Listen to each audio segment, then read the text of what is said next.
Perkenalkan, nama saya Ratu Khairunisa dan ketiga rekan saya, Hesti Astuti, Tri Arifatul Muafidah, dan Muhammad Abdul Aziz. Sebelum masuk ke sesi wawancara, mohon maaf Pak, apakah Bapak berkenan untuk memperkenalkan diri Bapak terlebih dahulu agar kami lebih jauh mengenal Bapak? Oh iya boleh. Perkenalkan nama saya Aldo Kuswanda. Saya salah satu ini asosiat dari KP Tanu Direja Wibisana dan Bintis dan rekan sebagai asuran asosiat. Mhm. Ini langsung masuk sesi wawancara ya Pak? Oh iya boleh silakan. Sudah berapa lama Bapak menjadi seorang auditor? Saat ini posisi Bapak sebagai apa? Eh, udah ini sih 1 tahun 9 bulan ya. Sebagai asuran asosiat. Mengapa Bapak tertarik berprofesi sebagai auditor? Yang pertama itu kalau pertama mungkin ini ya wawasannya mungkin bisa dibilang lebih banyak hal yang bisa digali ya kalau jadi auditor. Kayak misalkan kita ngaudit itu banyak perusahaan kan, kayak mungkin dapat perusahaan yang bergerak di bidang trading, misalkan infrastruktur atau IT gitu misalkan. Nah, jadi kan lebih banyak tuh pengalaman yang bisa digali, nggak cuma fokus di satu bidang aja kan. Itu terus mungkin Gitu juga ya, Pak. mungkin nih lebih ke ini ya, ada juga dari sisi jenjang karir sih ya. Kalau dari jenjang karir itu sebagai auditor kayak udah, kalau di tempat saya sih kayak lebih lebih jelas gitu, kayak mungkin 2 tahun jadi senior gitu, udah 5 tahun mungkin jadi manajer gitu misalkan. Oke. Ada nggak sih Pak strategi Bapak menjalani profesi auditor hingga mencapai posisi saat ini? Em, Maksudnya strateginya itu strategi dalam bentuk gimana tuh? Strategi Bapak, misalkan dari awal Bapak uh, kuliah terus sampai mencapai posisi Bapak saat ini. Hmm, itu sih Gitu sebenarnya Pak. ini ya, lebih ke mungkin kayak strategi bertahan sebagai auditor gitu ya mungkin. Iya. Itu sih sebenarnya kalau auditor kan identiknya biasanya sama lembur kan. Kayak Mm-mm. biasanya sih kalau di Januari gitu sampai Mei kan deadline tuh, kayak waktunya mepet tapi kerjanya banyak gitu kan. Mungkin ya lebih, kalau misalkan strategi buat ngejalaninnya sih ini sih kayak pertama mungkin kalau misalkan dari awal itu ya jangan malu lah kayak bertanya gitu. Soalnya kan kalau kayak masih baru gitu pasti banyak hal sih yang belum tahu ya. Apalagi langsung kayak terjun, langsung kayak kontakan sama klien gitu kan. Dan area-areanya itu yang diaudit kan banyak gitu. Misalkan kayak PPI dan lain-lain lah ya. COGS dan lain-lain, revenue.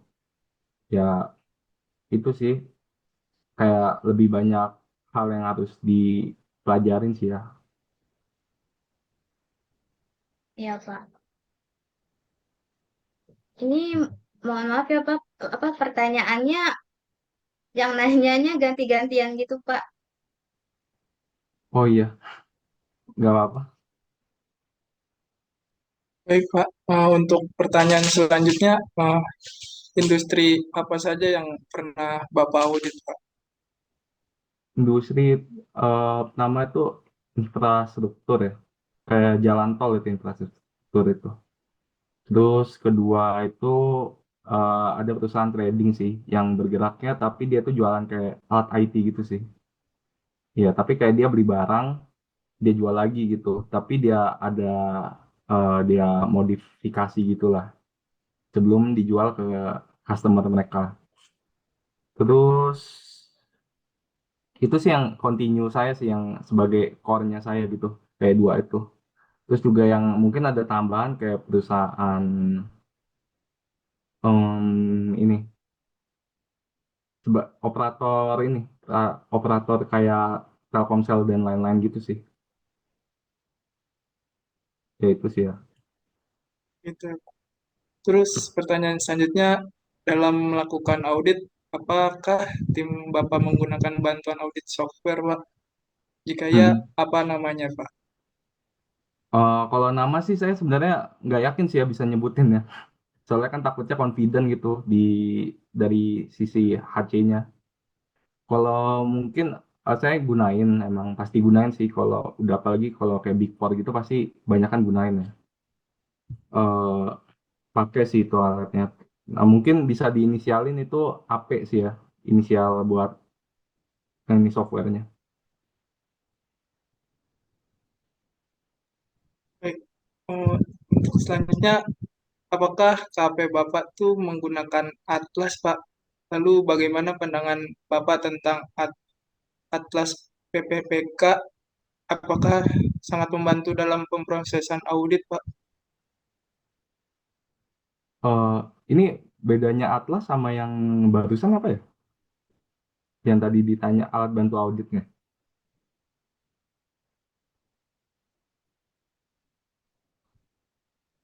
Itu sama-sama software sih Pak ya sebenarnya. Atlas sama yang tadi itu. Iya, kalau Atlas itu alat bantu audit kan ya, maksudnya. Iya, iya. Iya, sebenarnya sama sih ya, hampir mirip ya jawabannya. Ya pakai sih kalau Atlas itu. Yang kayak saya tadi bilang itu Atlas itu yang saya pakai softwarenya namanya AP inisialnya. Tadi pertanyaan selanjutnya apa? Sorry. Eh, bagaimana pandangan Bapak tentang Atlas PPPK, Pak? PPPK ya. PPPK itu singkatannya apa? Sorry.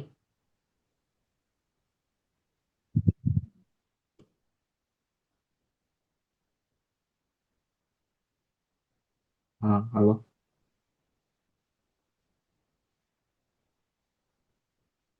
Suaranya nggak kedengeran ya. Atlas PPPK tuh Pusat Pembinaan Profesi Keuangan, Pak. Pusat APPK. Pusat Pembinaan Profesi Keuangan. Mungkin ke kayak training gitu ya, misalkan ya. Iya, mungkin. Kalau Atlas sih gunain, tapi kalau PPPK itu emang itu ada bagiannya sendiri sih. Kalau yang pembinaan gitu ya, kayak mungkin dari HC biasanya dia ngasih kayak Zoom terpisah ya mungkin. Itu yang pertama tuh biasanya ada training sih. Tiap tiap 1 tahun sekali itu pasti ada training tuh. Biasanya kalau lagi habis kenaikan jabatan gitu, ada training maupun offline maupun online gitu. Nah, terus juga biasanya ada juga tuh kayak dikasih ada softwarenya sih kita, kayak materi-materi training gitu.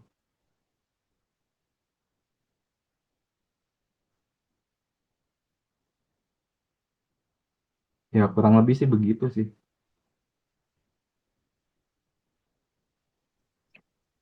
Lalu Pak, prosedur audit lanjutan seperti pengujian pengendalian, pengujian substantif atas transaksi, prosedur analitis, pengujian substantif rincian saldo, itu gambaran penerapannya dalam audit yang Bapak lakukan seperti apa Pak?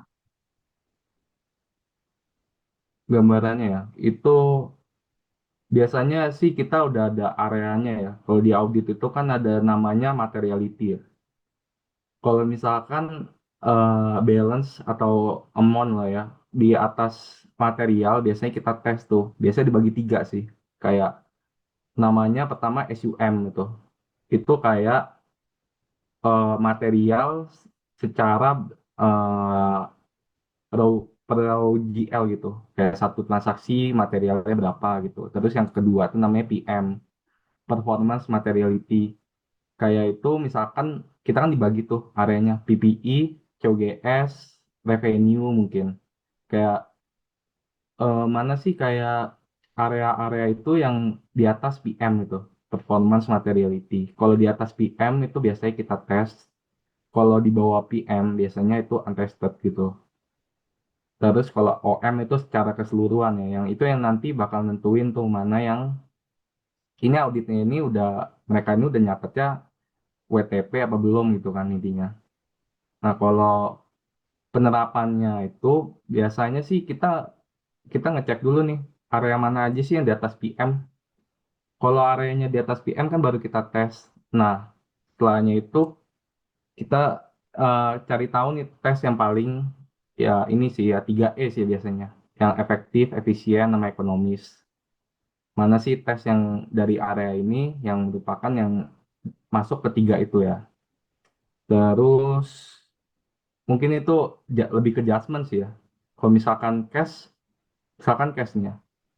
Kalau cash kan biasanya kita kirim konfirmasi gitu. Habis setelah kirim konfirmasi itu kan konfirmasi termasuk TOD kan, test of details. Habis kita kirim konfirmasi, biasanya kalau udah dibales ya kita ngakuin recon gitu. Kalau misalkan ada difference, itu sebenarnya lebih ke judgment sih ya. Tapi kalau di tempat saya sih lebih kebanyakan TOD sih, test of details. Karena kalau test of details itu kayak lebih banyak hal yang bisa digali gitu. Dibandingkan cuman analitis doang kayak prosedur analitis gitu. Mm-mm. Lalu Pak, bagaimana penerapan sampling audit dalam proses audit yang dilakukan, Pak? Sampling audit ya. Yang sampling auditnya itu yang pertama itu ada namanya ini ya. Ini maksudnya sampling yang gimana nih? Kayak misalkan kayak random sampling atau yang kayak mana? Atau metode pengambilan sampling yang gimana gitu? Bisa lebih robust nggak coba jelasinnya?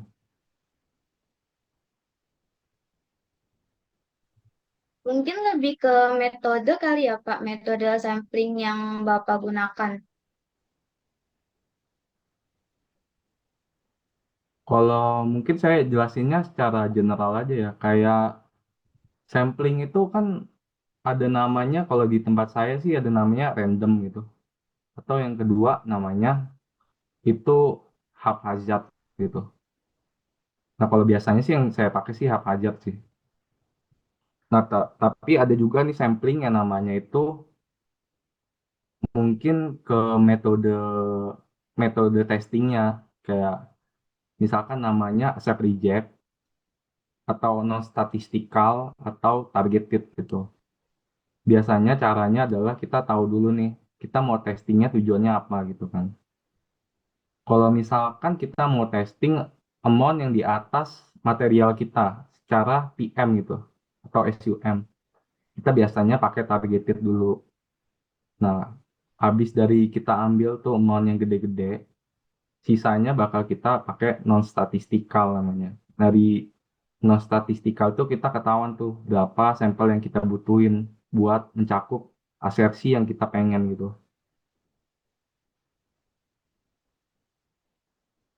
Mm-mm. Kayak gitu sih.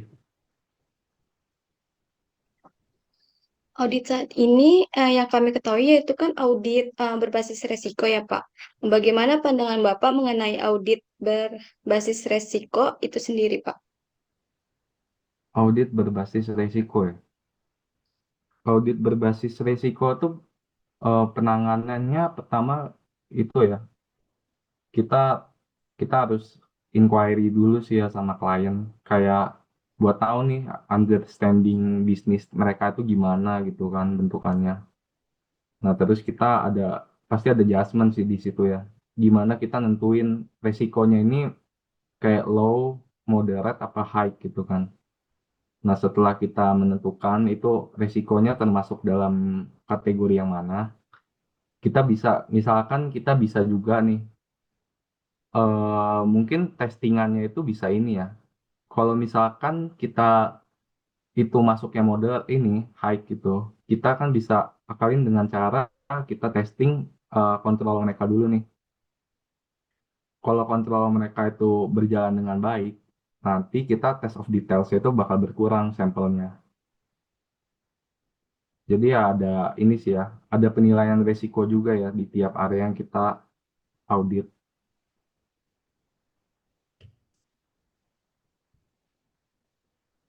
Ya, begitu sih ya. Ya, baik Pak. Untuk pertanyaan selanjutnya, selama Bapak melakukan audit, apakah Bapak pernah menemukan fraud dalam proses audit? Oh, kalau fraud sih sebenarnya sekarang belum pernah sih ya. Kalau sampai sekarang ya fraud. Itu kalau fraud itu kan sebenarnya agak sulit sih ya kalau di audit cuman auditor yang eksternal gitu. Sebenarnya lebih ke nanti itu namanya auditor investigation kan. Ya nanti itu yang biasanya yang lembaga khusus lah ya. Atau audit fraud khusus fraud gitu sih intinya. Kalau secara kayak fraud gitu ya kita agak susah sih ya. Soalnya kan itu gampang dimanipulasi gitu. Mungkin lebih ke salah pencatatan sih biasanya. Jadi ya kayak material, mungkin di atas material itu udah sepertinya kayak gitu sih kurang lebih.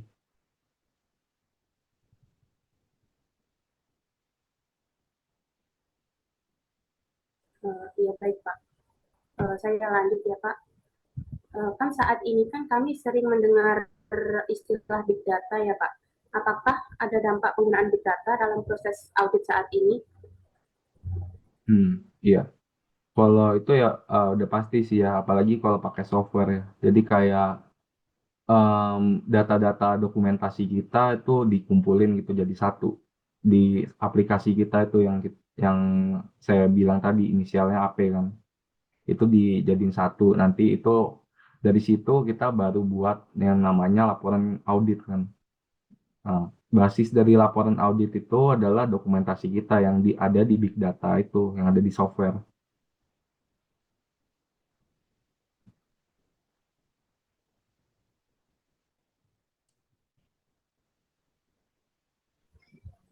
Baik Pak, untuk sesi wawancaranya sudah selesai. Untuk menutup pertemuan hari ini, bagaimana pesan Bapak untuk kami mahasiswa akuntansi agar menjadi auditor yang profesional dan berintegritas serta sukses di dunia kerja? Oke. Ya, yang pertama tuh jangan kalau misalkan apa namanya ini ya, mungkin lebih ke yang pertama tuh cari tempat kerja yang sesuai sama passionnya ya. Mungkin nggak harus jadi auditor sih, kayak kan auditor kan ada internal sama eksternal tuh. Mungkin lebih cari sesuai passionnya yang pertama. Mau jadi auditor atau akunting gitu kan. Terus juga mungkin hmm, jangan malu bertanya sih kalau misalkan kayak di awal-awal gitu. Kayak misalkan masih baru gitu, jangan malu lah buat tanya-tanya. Soalnya itu udah wajar banget sih kayak para eh, new joiner gitu kan masih belum tahu nih penggunaan softwarenya gimana. Itu kan udah wajar banget gitu buat nanya-nanya. Sama ya jangan jangan apa namanya? Mungkin lebih ini ya, lebih explore banyak area gitu. Misalkan ya suka lah kayak baca-baca gitu dari materi dari mungkin dari internet mungkin ya kalau sekarang belum belum langsung terjun ke dunia audit mungkin bisa baca dari internet atau baca dari PSAK mungkin ya. Ya mungkin kurang lebih begitu sih ya saran saya.